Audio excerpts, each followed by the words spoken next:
Hello everyone, আসসালামু আলাইকুম। Welcome back to my channel mom's kitchen by Sultana Jessore থেকে। যে যেখান থেকে দেখছেন আমার ভিডিও, দেশ বা দেশের বাহির, সকলকে জানাই আন্তরিক শুভেচ্ছা ও ভালোবাসা।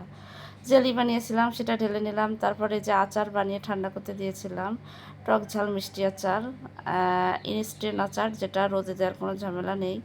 ঠান্ডা করে সেটাও বয়মে নিয়ে নিলাম। অনেক ভিডিও বানাতে পারিনি, ফুল ভিডিও, তাই ভাবলাম যে এগুলো গোছানোর সময় একটু শ্যুট নিয়ে নেই। এই তেলে ডুবানো আচারটা আপনার দীর্ঘদিন সংরক্ষণ করা যায়। এটা ভাত, খিচুড়ি খুবই ভালো লাগে খেতে, বিশেষ করে ডাল, শাক দিয়ে ভাত খাওয়ার সময় এটা খেতে ভালো লাগে। আবার খিচুড়ির সাথেও একদম জাস্ট জমে যায়। আপনাদের ভাইয়ার কিন্তু খুবই পছন্দ। এই আচারে ব্যবহার করেছিলাম আস্ত রসুনের কোয়া, তারপর চুই ঝাল, কয়েক পিস আস্ত কাঁচামরিচ ও আস্ত শুকনো মরিচ, আর আম দিয়ে সম্পূর্ণ আচারটা বানানো। আপনাদের যদি কারো কাছে ভালো লাগে আমার আচারের কালার বা আচারটা দেখতে, আর যদি ফুল রেসিপি চান, তাহলে অবশ্যই আমি আপনাদের জন্য আবারও ফুল রেসিপি শেয়ার করব ইনশাল্লাহ। আর যে জেলিটা বানালাম, সে জেলিটায় যে বেশি বানাতে পারি নাই, যা বানিয়েছি কম বেশি এই আমের সিজনে সব কিছুই বানিয়েছি, কিন্তু বেশি পরিমাণ করতে পারি নাই আর ফুল ভিডিও শেয়ার করতে পারি নাই। মোটামুটিভাবে সবই করেছি। এখন এই জেলি দিয়ে মেয়েদেরকে ব্রেড নাস্তা দেব সকালে। আমার মেয়েরা কিন্তু জেলিটা খুবই পছন্দ করে।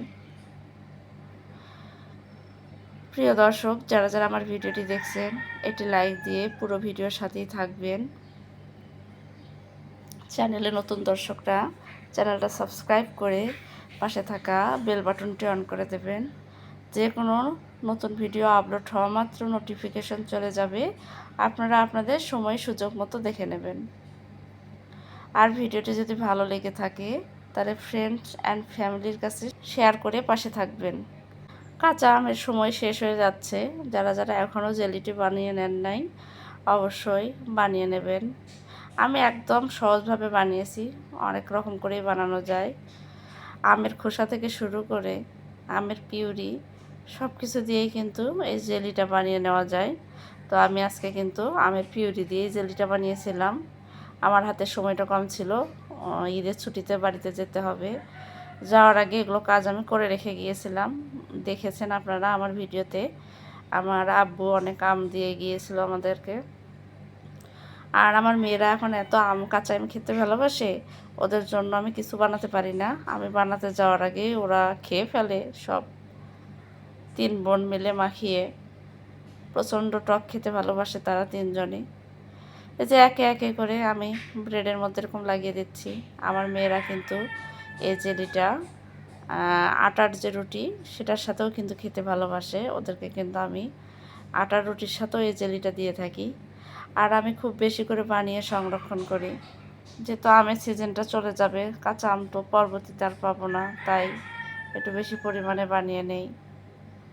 আমার বাচ্চারা যেহেতু খেতে ভালোবাসে, আমার বাচ্চারা যেটা ভালোবাসে সেটা করতে গেলে আমার কোনো কষ্ট মনে হয় না, তাই আমি এ সময় জেলিটা একটু বেশি করে সংরক্ষণ করি। প্রিয় দর্শক, আমি আন্তরিকভাবে দুঃখিত, আশেপাশে এত নয়েজ আসতেছিল, কি বলবো, ভয়েস ওভার করার সময়। তো সবাই ভালো থাকবেন, সুস্থ থাকবেন। আজকের মতো এখানেই বিদায় নিলাম। আল্লাহ হাফেজ।